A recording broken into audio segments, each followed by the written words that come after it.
Boa noite, meus irmãos. Graça e a paz do Senhor Jesus. Amém? Estava ali cantando esse cântico, eu estava me lembrando, porque essa semana é uma semana muito significativa. O óculos está até meio embaçado, né? Essa semana é muito significativa, porque eu completei 25 anos trabalhando em missões nacionais.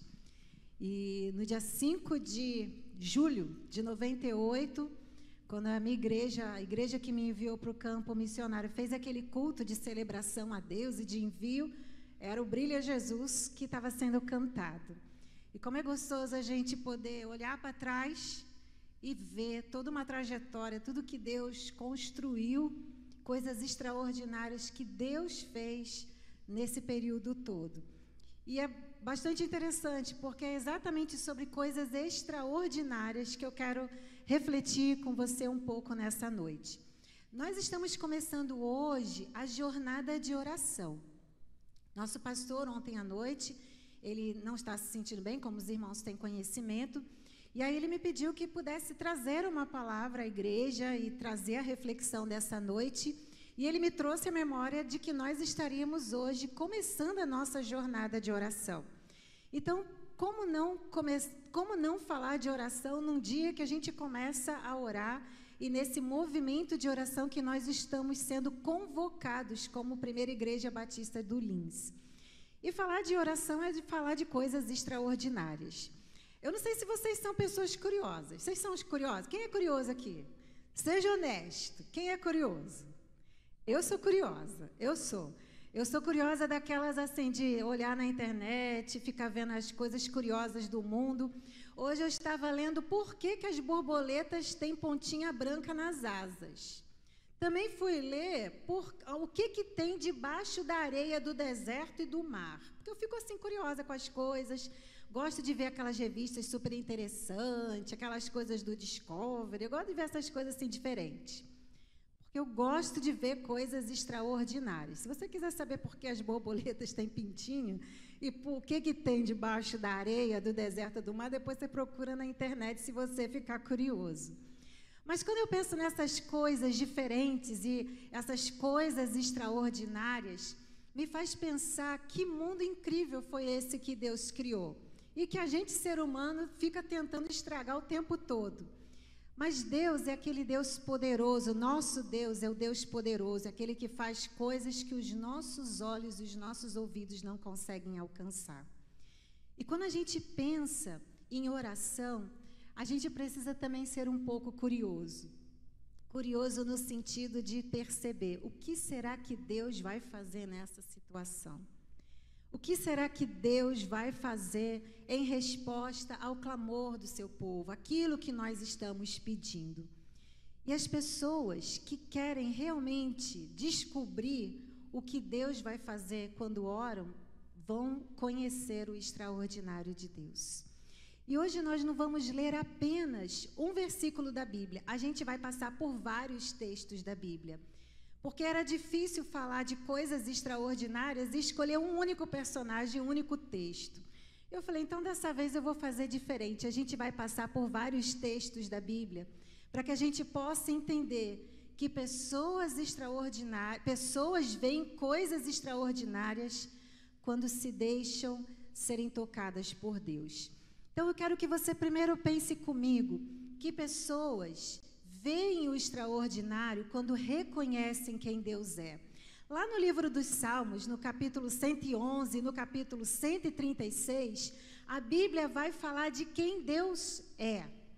E se você é aquela pessoa que quer ver as coisas extraordinárias de Deus acontecendo na sua vida, se você quer ver as coisas de Deus acontecendo de uma forma que a sua mente talvez nem consiga pensar agora, em primeiro lugar, você precisa reconhecer quem Deus é. Abre lá no Salmo 136. A Bíblia vai dizer que rendem graças ao Senhor porque Ele é o quê? Bom. Nós cantamos isso aqui hoje. Deus é bom. Você consegue reconhecer isso, que Deus é bom? Você consegue reconhecer que a bondade de Deus faz com que Ele ouça o seu clamor e atenda a sua oração? Não é o seu muito falar, não é a quantidade de tempo que você fica orando, não é o número de vezes que você fala a mesma coisa para Deus, mas é por conta da bondade de Deus. E se você quer reconhecer, se você precisa reconhecer quem Deus é, você vai ver o extraordinário de Deus acontecendo na sua vida. Mas Deus não é somente bom, Ele é misericordioso, Ele é justo, Ele é santo, Ele é o Deus eterno. E é por isso que a gente vem todos os domingos aqui cantar, adorar a Deus. A gente tem os momentos de adoração, onde com as nossas vozes a gente pode fazer orações cantadas, quando a gente descreve quem Deus é. E muitas vezes, na minha própria vida, eu achava muito indigna de Deus responder as minhas orações. Eu achava que eu era uma pessoa assim que não era merecedora. E ainda não sou mesmo, né? Mas o meu nível de entendimento era tão pequeno que eu achava que eu não era merecedora de Deus ouvir as minhas orações. E aí o que eu fazia? Quando adolescente, eu ficava olhando os irmãos assim, mais idosos, ou aqueles irmãos mais espirituais da igreja, e aí eu ia até eles e falava assim, olha por mim essa semana que eu vou fazer uma prova, tem esse pedido de oração, você ora por mim? E eu ia pedindo às pessoas para orar por mim, mas eu pedia aquelas assim, que eu sabia que tinham uma intimidade com Deus, que oravam verdadeiramente. Já falei aqui com você, né, sobre uma irmã que inspirou a minha vida há muito tempo, a irmã Alzira. Então, a irmã Alzira era meu alvo. Quando eu tinha alguma coisa para orar, eu chegava lá para a irmã Alzira, a senhora ora por mim essa semana? E ela, por quê, minha filha? Aí eu falava meus pedidos de oração. Mas na minha mente, eu fazia isso porque eu achava que eu era muito pecadora para Deus ouvir as minhas orações. Que pessoa A, B ou C eram mais espirituais do que eu e por isso Deus ouviria a oração delas e não a minha. Mas foi entendendo quem Deus é que eu percebi que Deus ouvia a minha oração. Quem sou eu? Pobre e indigna diante do Senhor. Mas Ele escuta a minha oração porque Ele é bom, Ele é misericordioso. Deus escuta a nossa oração mesmo quando nós não estamos com a nossa vida como deveríamos estar. Porque não é sobre nós, é sobre quem Deus é. E lá no livro de Apocalipse, eu quero que você abra comigo o livro de Apocalipse, no capítulo 7, versículos de 9 a 12. E eu quero mostrar para você, na palavra, o que a Bíblia diz a respeito da seriedade de louvar a Deus, de exaltar ao Senhor e de reconhecer quem Deus é. Porque não adianta a gente iniciar uma jornada de oração, não adianta a gente se propor a querer ver Deus fazendo coisas grandes, se a gente não reconhecer quem Ele é. E lá no livro de Apocalipse, no capítulo 7, versículos de 9 a 12, a Bíblia vai dizer assim: depois dessas coisas, eu vi uma grande multidão que ninguém podia contar, de todas as nações, tribos, povos, línguas, em pé diante do trono, na presença do Cordeiro, todos vestidos com túnicas brancas, segurando palmas nas mãos, que clamavam com alta voz: salvação ao nosso Deus que está sentado no trono e ao Cordeiro. Todos os anjos que estavam em pé ao redor do trono e dos anciãos e dos quatro seres viventes prostraram-se diante do trono com o rosto em terra e adoraram a Deus, dizendo: louvor, glória, sabedoria, ações de graça, honra, poder, força, sejam ao nosso Deus pelos séculos dos séculos.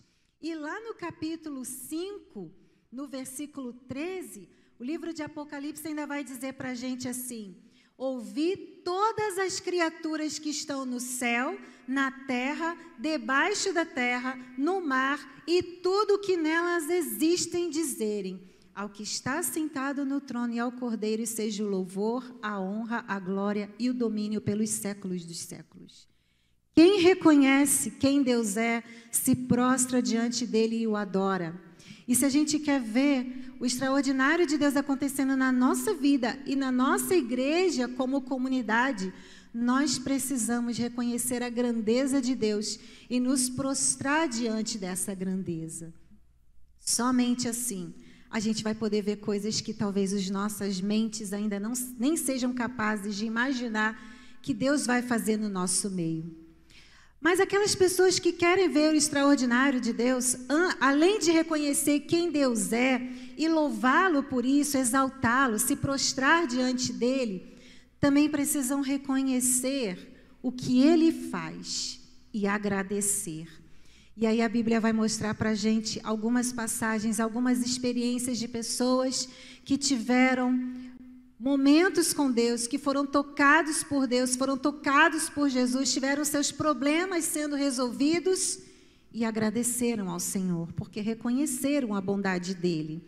Mas às vezes a gente tem a tendência de vir até a igreja, ou mesmo nos nossos momentos de oração, a gente faz os nossos pedidos e as relações às vezes são gigantescas, que nem dá para a gente numa oração alistar tudo. Mas quando Deus começa a agir, quando as respostas começam a chegar, nem sempre a gente tem o mesmo hábito de chegar e agradecer. Olha, meus irmãos, os irmãos estavam orando por isso, e eu quero agradecer a você, eu quero agradecer a Deus, quero agradecer a você porque orou, mas eu quero agradecer a Deus porque Ele respondeu a minha oração. A gente às vezes não tem a mesma dinâmica da gratidão que a gente tem da petição. Mas se a gente quer ver as coisas extraordinárias de Deus acontecendo, a gente precisa reconhecer o que Deus faz.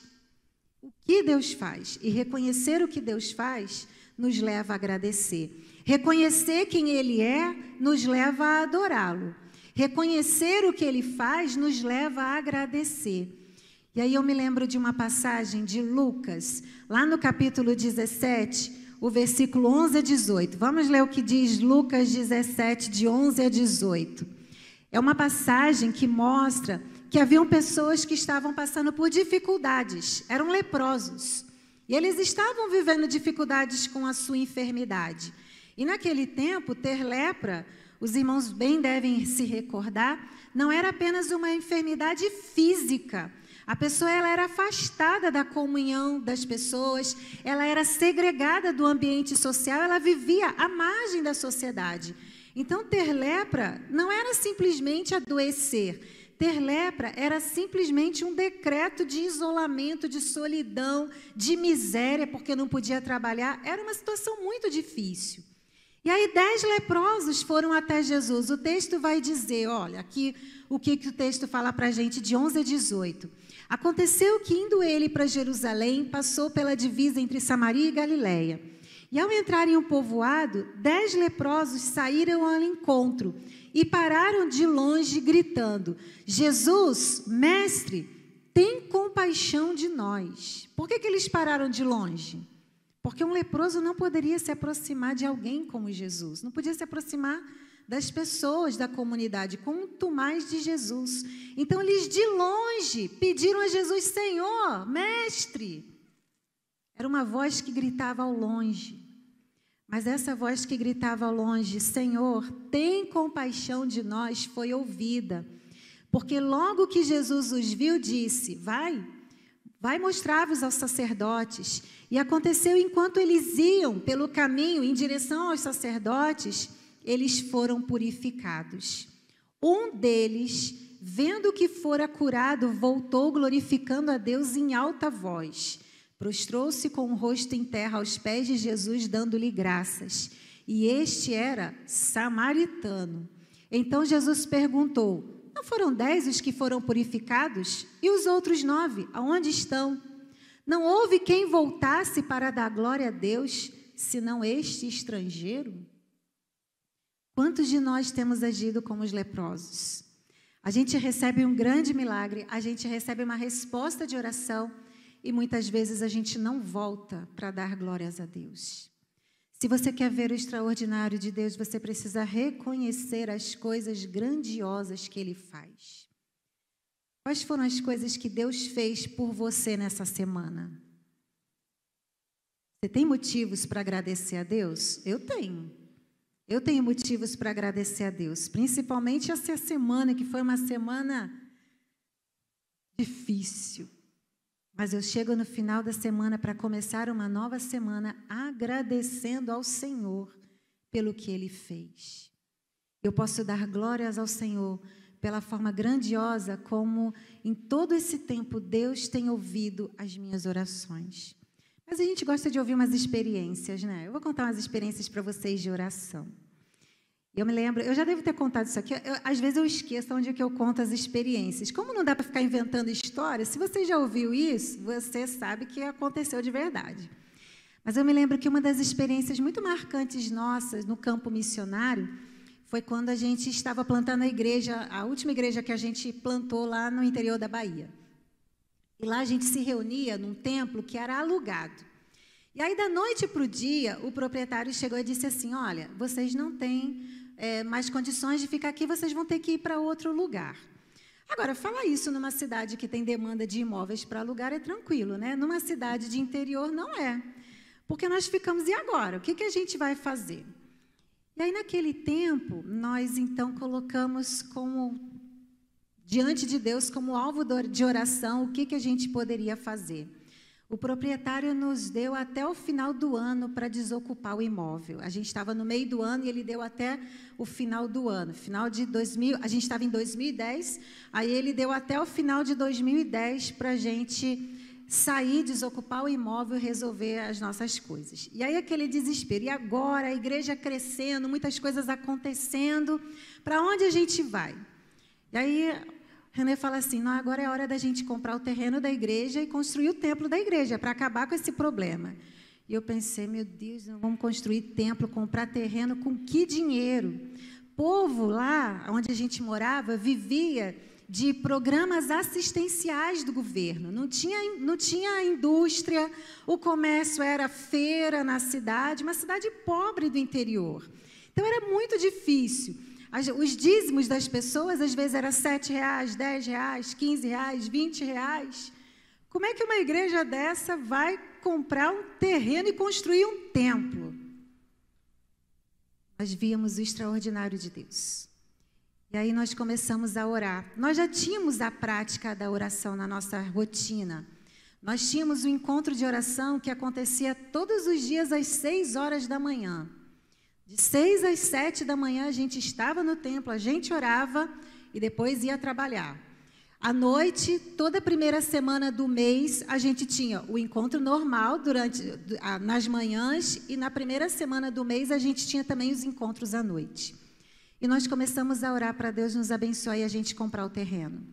E aí chega uma pessoa e fala assim, olha, se vocês quiserem comprar o terreno aqui, o meu, que eu ganhei de herança, eu vendo para vocês, eu faço por X. Eu não me lembro mais o valor que era, mas era um preço assim astronômico para a gente na época. E eu falei, né, eu e René, a gente orando e conversando, a gente falou para ela, nós vamos comprar esse terreno. Demos o passo da fé. Tínhamos dinheiro? Não.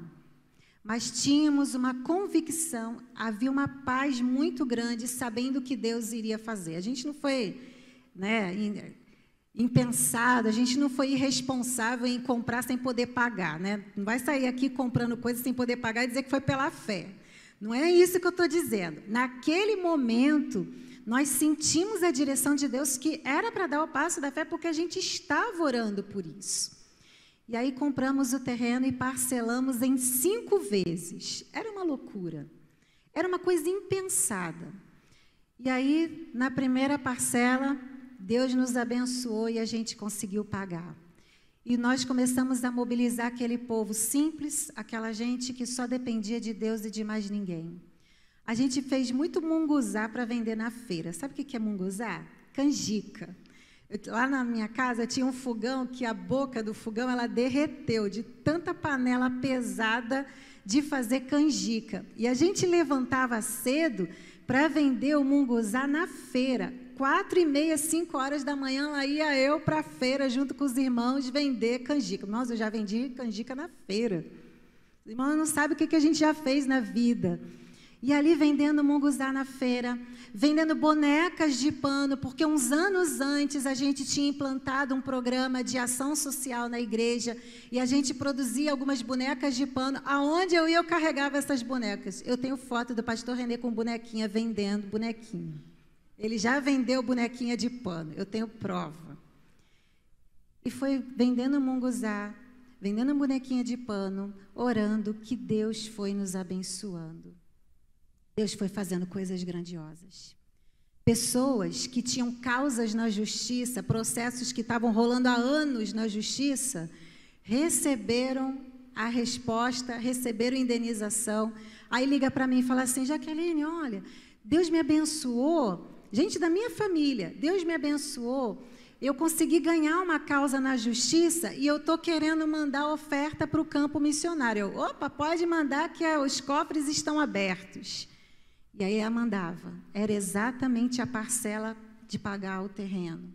Aí no outro mês liga um outro irmão, que era lá da minha antiga igreja em São Paulo, e ele liga e fala assim: Jaqueline, ó, a gente está indo para aí para conhecer seu campo missionário, porque a gente está com muita saudade de você.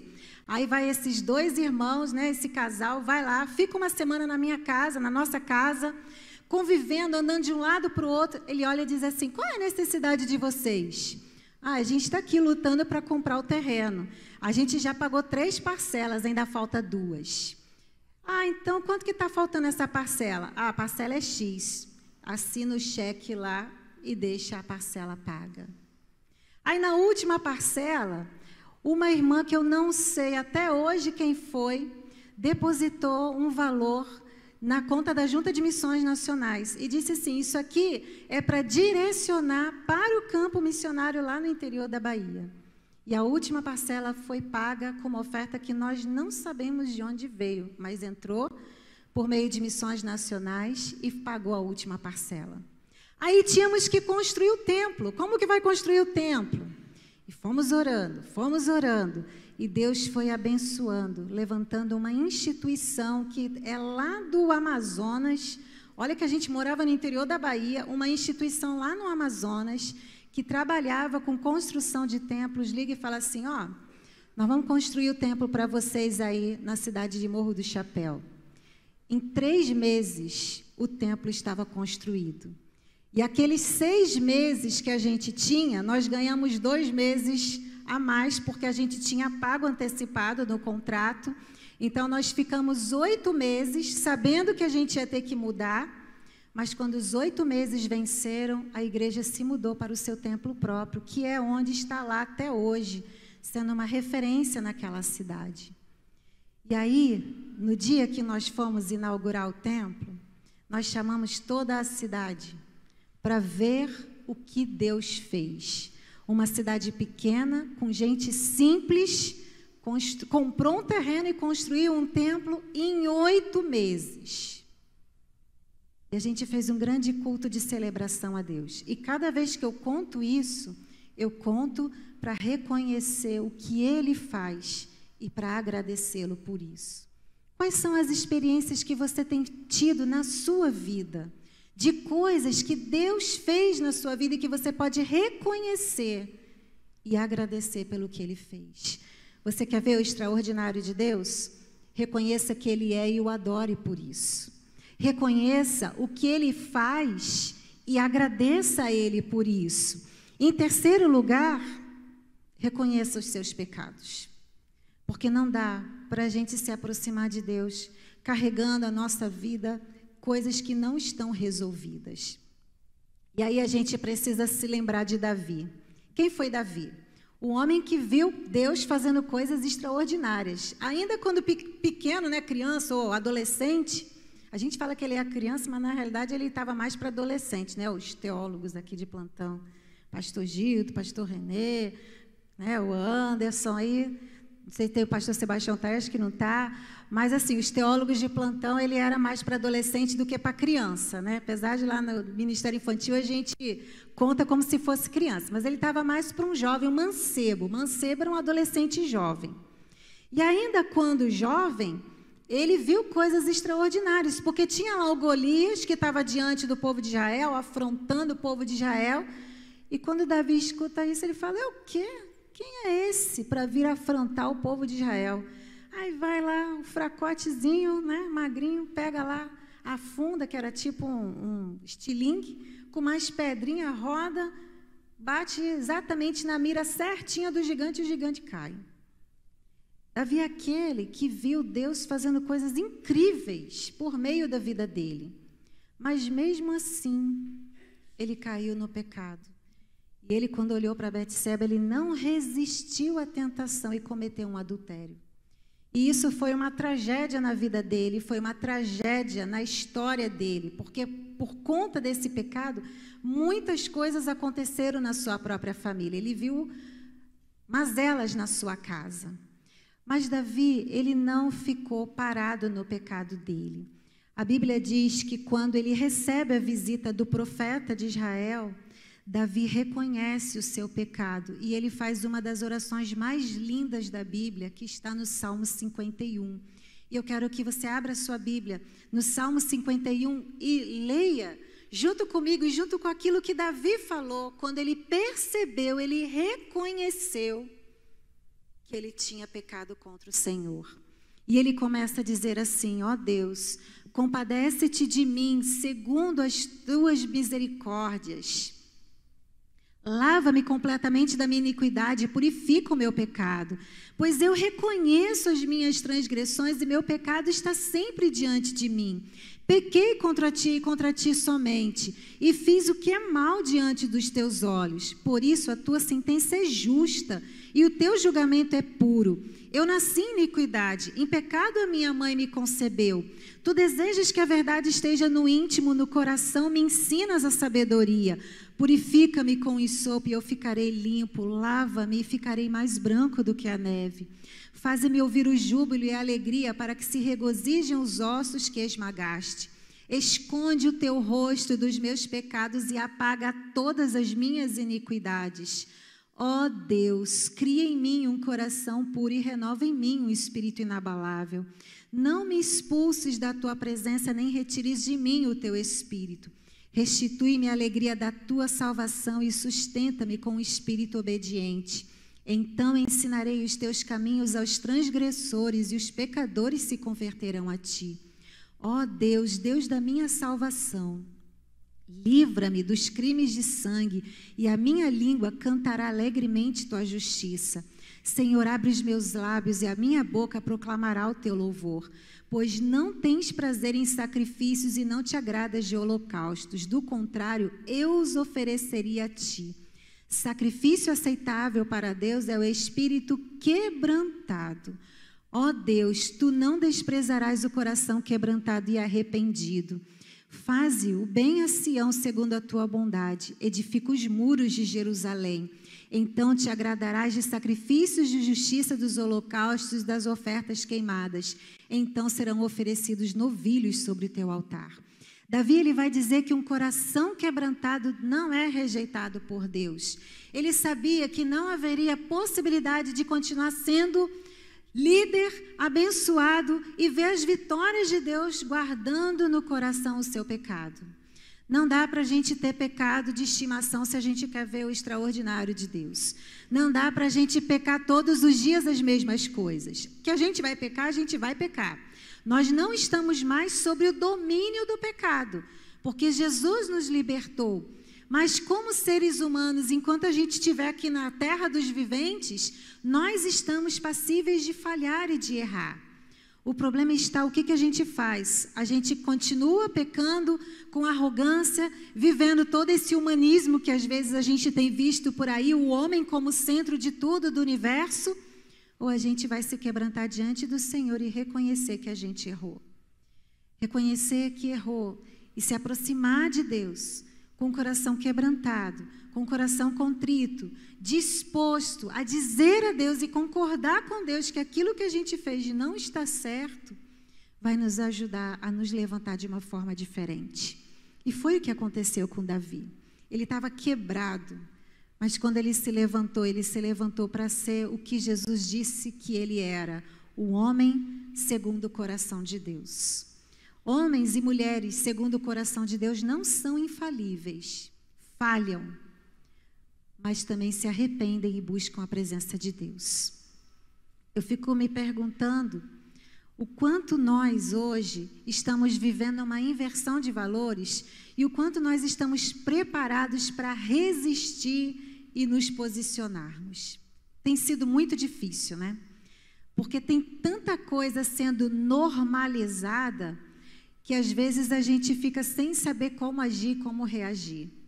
Mas vale aquela máxima, que o certo vai continuar sendo certo, mesmo que ninguém faça.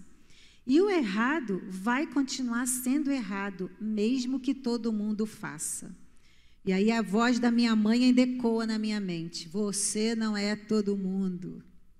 Sabe aquela coisa? Hoje eu brinquei com o pessoal lá no curso de Ministério Infantil, que as mães elas têm uns ditados assim que são marcantes, né?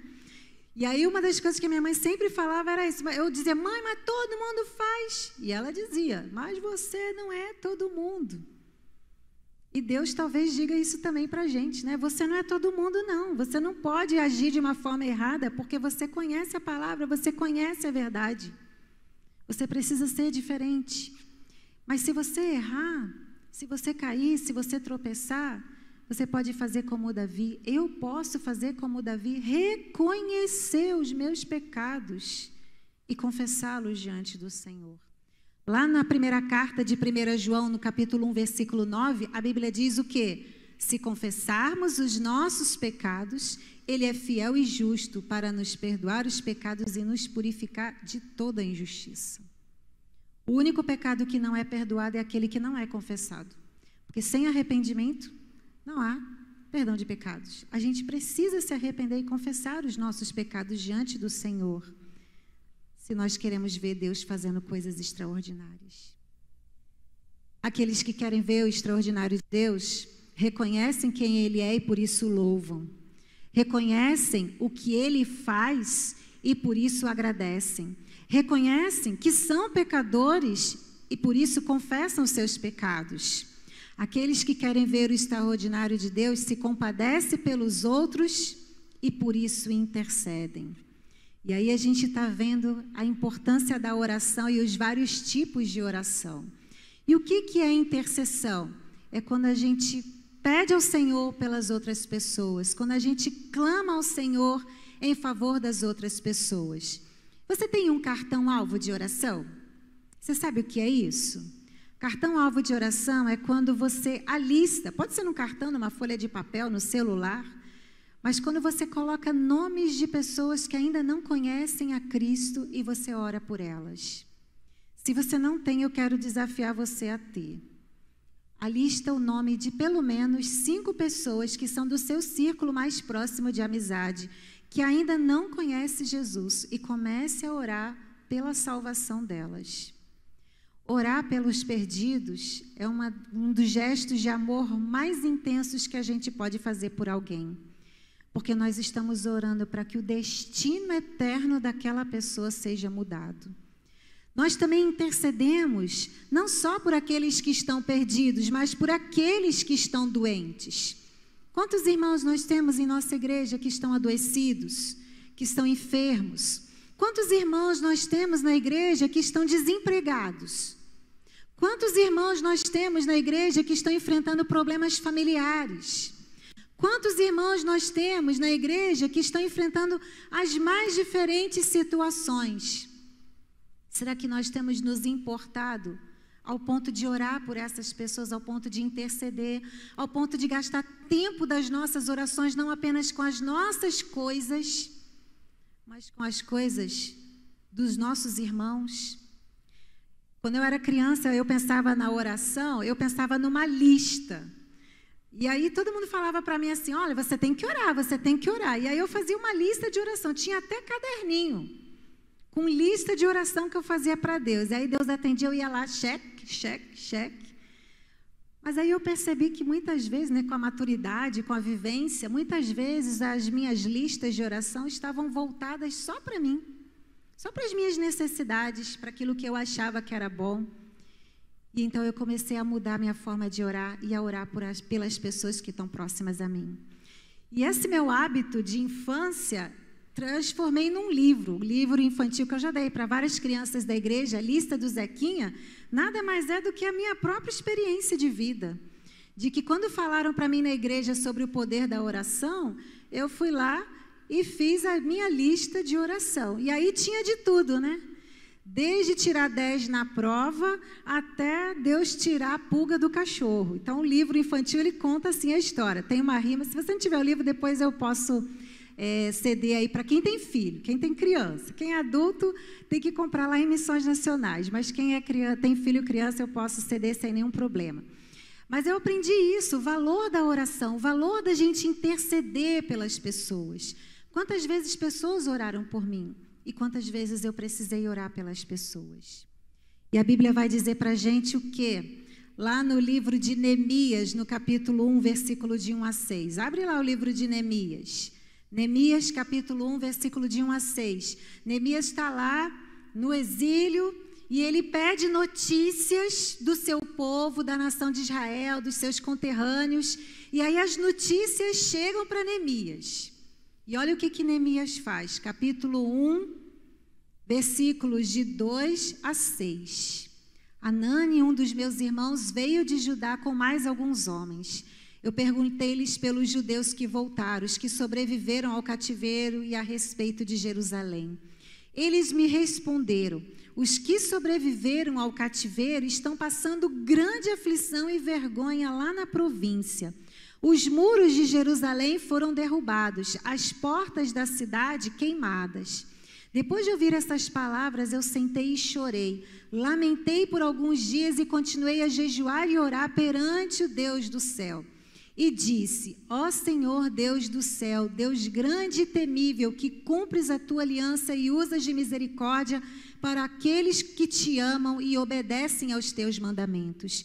Os teus olhos estejam abertos e os teus ouvidos atentos para ouvires a oração do teu servo, que faço diante de ti dia e noite pelos israelitas teus servos. Confesso os pecados que nós, os israelitas, temos cometido contra ti. Sim, eu e a minha família pecamos. Neemias não ora só por ele, pelas mazelas dele. Ele ora pelo povo de Israel, ele ora por aquelas pessoas que estavam vivendo angústia e sofrimento por conta do exílio. Quantos sofrimentos e exílios, quantas prisões, amigos nossos, colegas de trabalho, colegas de faculdade, familiares, irmãos da igreja, quantas dificuldades têm vivido.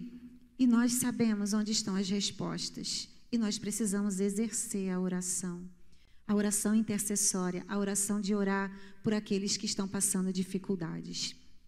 Eu me lembro numa das experiências que a gente viveu, eu conheci uma moça e ela era uma pessoa que vivia numa situação muito complicada, né, de pecado, não pecado maior do que os nossos, porque para Deus é tudo igual, não tem tamanho de pecado, mas ela vivia num determinado campo missionário, né, não vou identificar aqui a cidade, evidentemente, a gente passou por várias cidades, mas ela vivia numa situação de prostituição.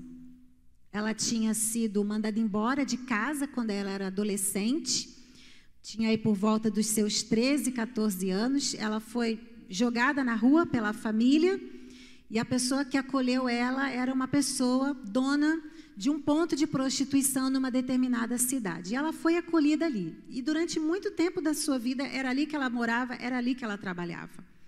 E nós conhecemos, ela tinha acabado de ficar sem lugar de morar, porque a dona desse estabelecimento morreu, e com a morte dela, aquele ponto se dissolveu e as pessoas que ali trabalhavam tiveram que criar o seu rumo.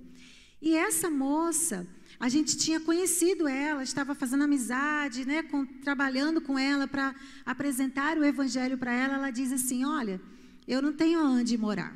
E aí ela foi morar de favor na casa de uma outra pessoa. E eu e uma irmã da igreja, nós começamos a orar por essa moça, pedindo ao Senhor que a graça e a misericórdia dele alcançasse essa vida e resgatasse essa moça. E nós oramos,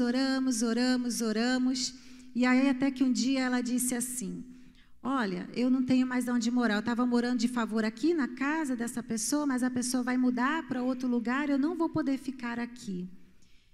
E aí eu olhei para a irmã que orava junto comigo e eu falei: e agora? Eu tinha acabado de me casar, não dava para colocar uma pessoa para morar em casa, mas a irmã olhou e falou assim: Jaqueline, a gente tem orado tanto por ela, essa é a nossa oportunidade.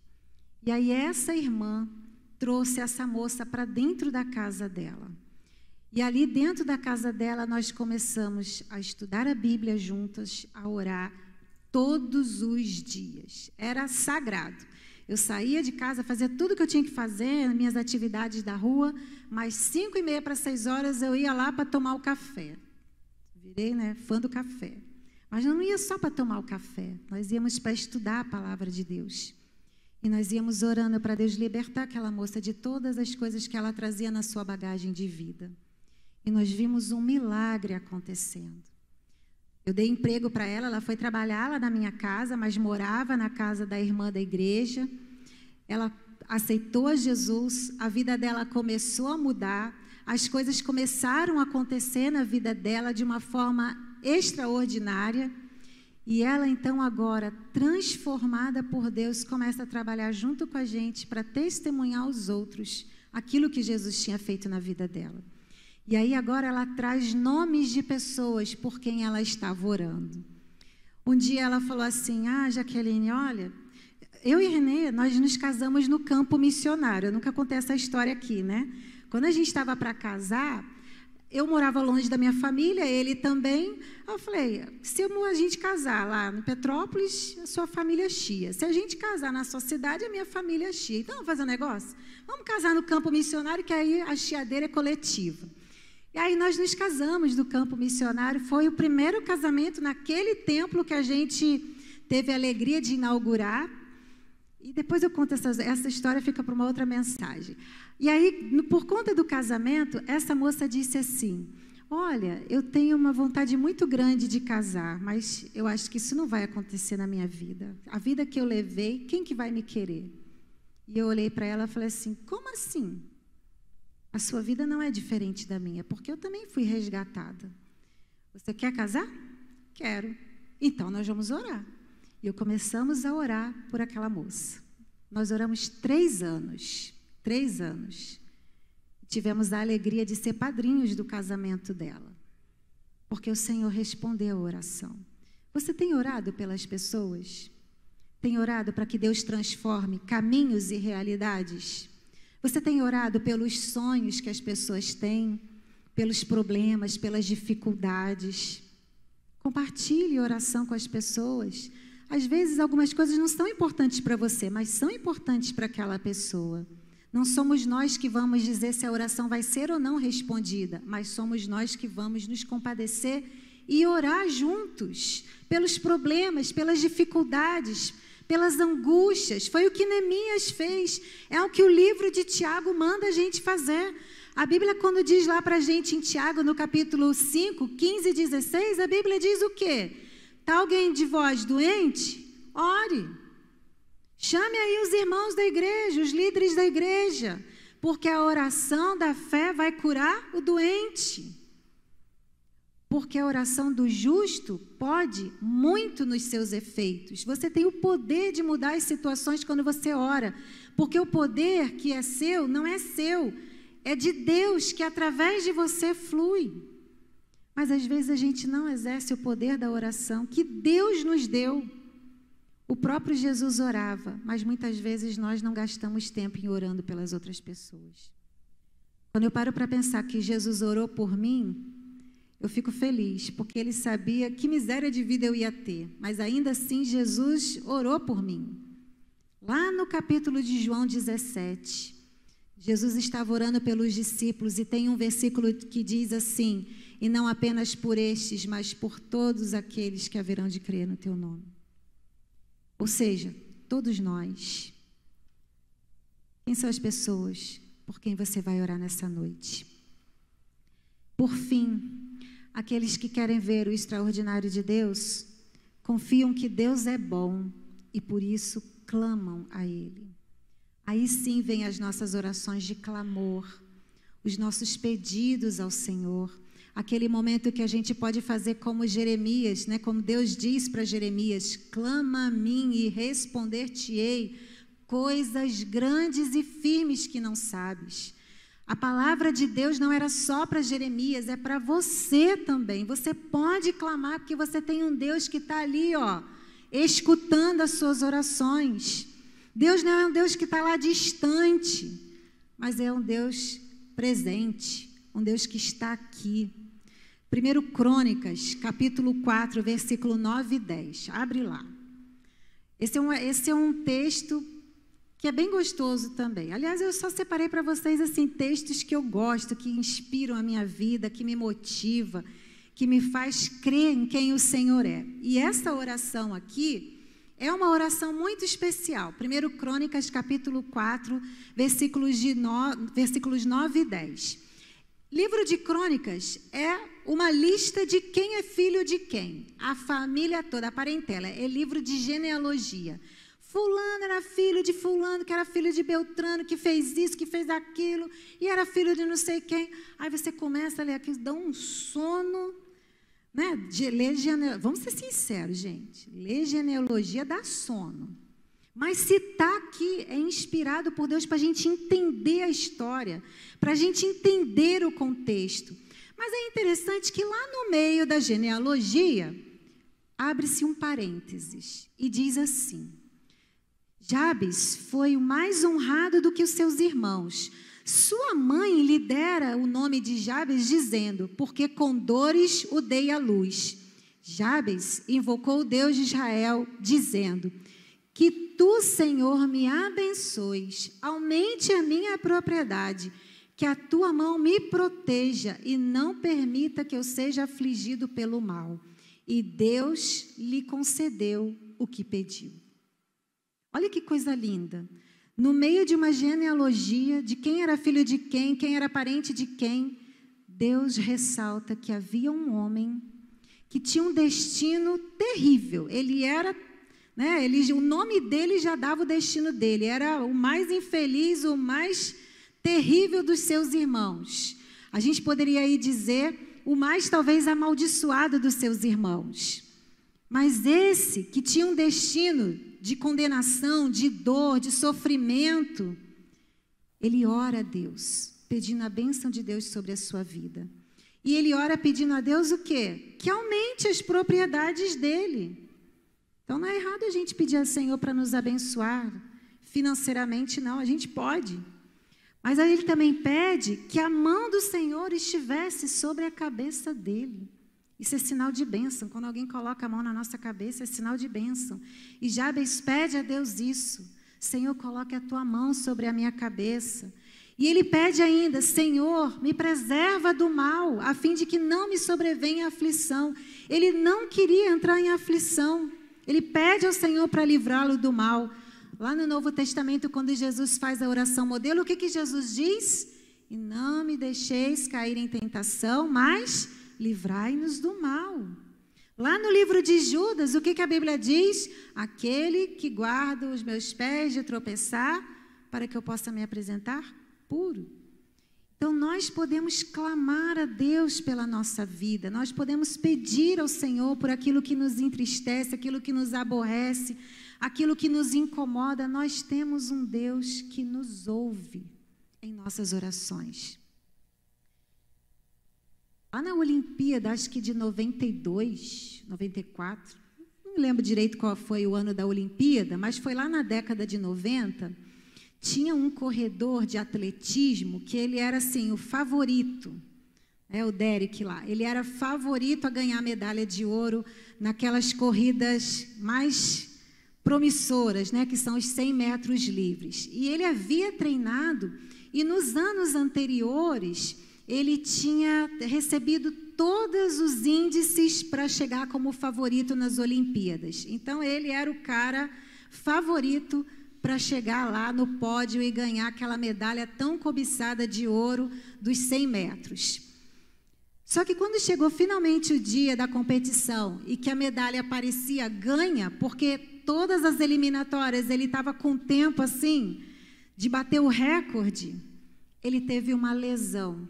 E ele não conseguiu correr. E a lesão que ele teve fez com que ele paralisasse. E ele caiu no chão. A corrida acabou, mas ele se levantou e começou a caminhar.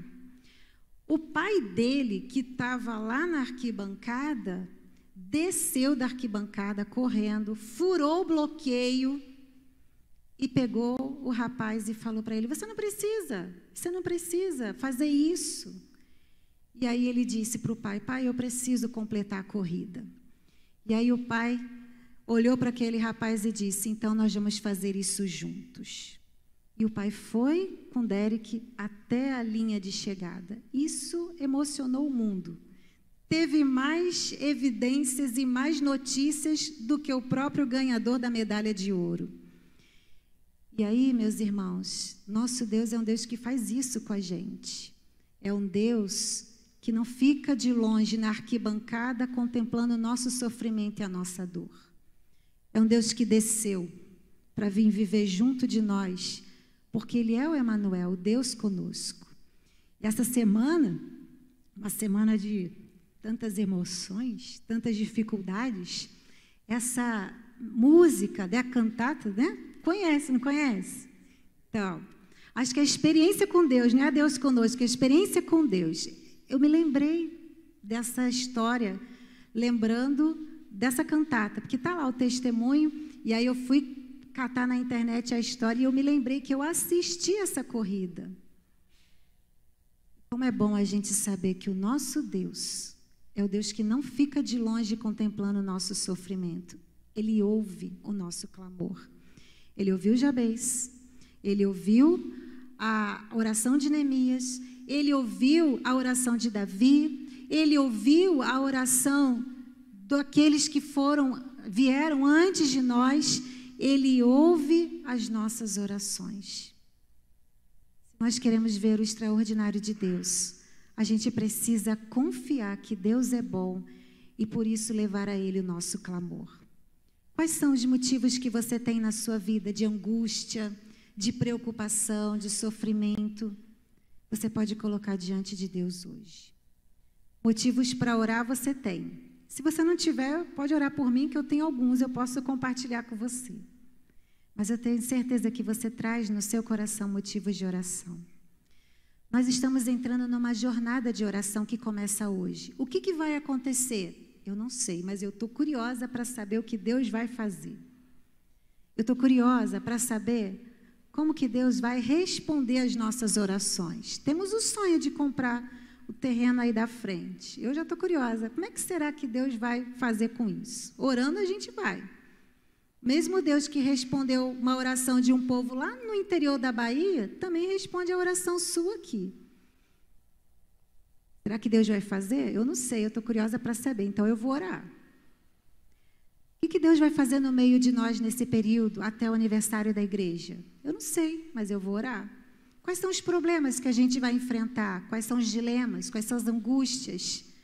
Eu quero ver Deus fazendo coisas extraordinárias a partir de nós. Que a partir desse lugar, desse ambiente, onde a igreja dele se reúne, nós possamos ver coisas extraordinárias acontecendo.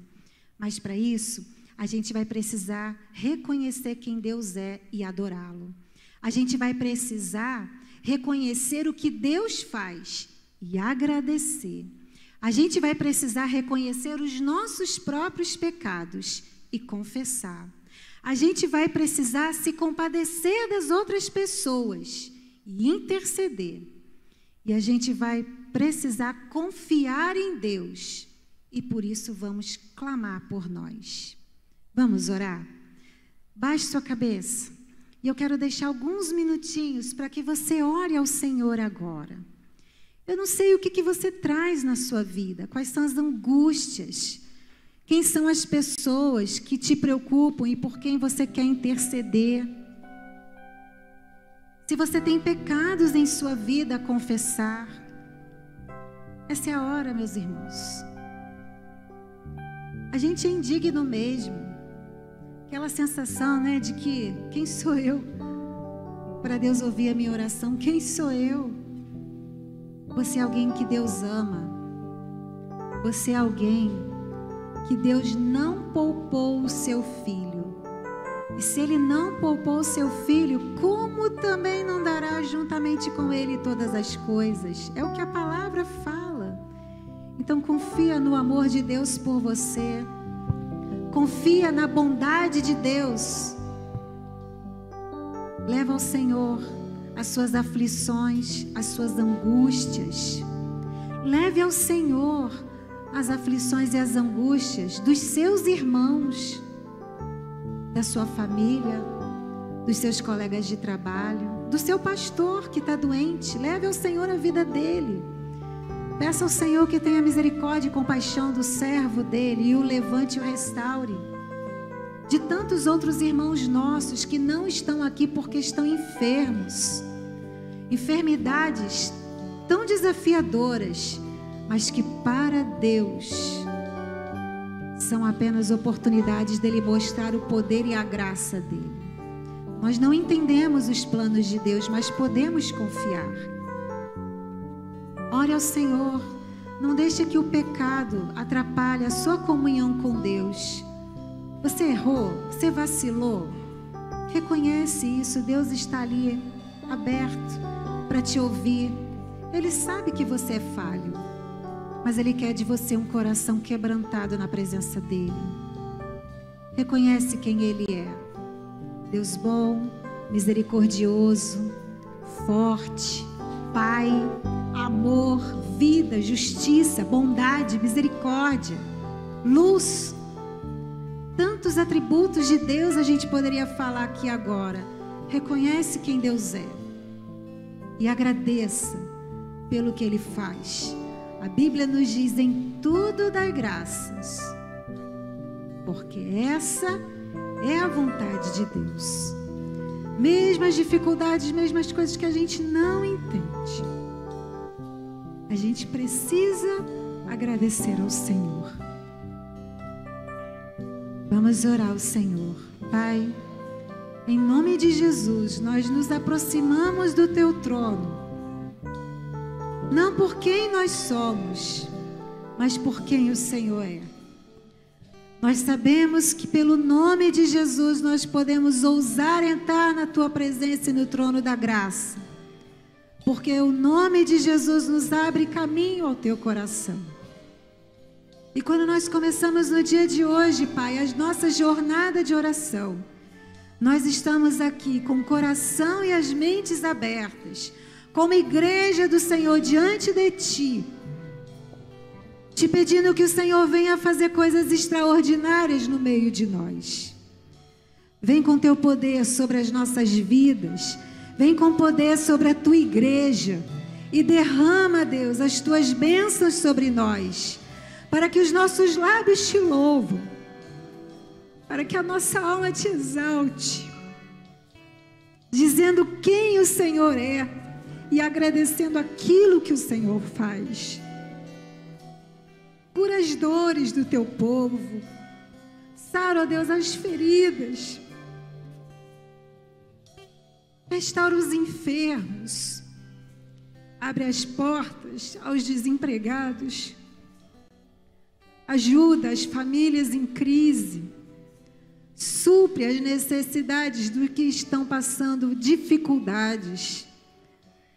Ó Deus, socorre o Teu povo, para que nós possamos, em confiança, glorificar o Teu nome por quem o Senhor é e pelas coisas que o Senhor faz. A gente está começando, como igreja, uma jornada de oração. Não sabemos o que o Senhor reserva, mas sabemos que o Senhor está com os olhos e com os ouvidos abertos às orações que se fazem nesse lugar. Por isso oramos, por isso clamamos, por isso intercedemos, por isso Te louvamos, por isso confessamos os nossos pecados, porque o Senhor é Deus e está aqui no meio de nós. Em nome de Jesus nós oramos e Te exaltamos. Amém. Amém? Que Deus te abençoe grande e poderosamente.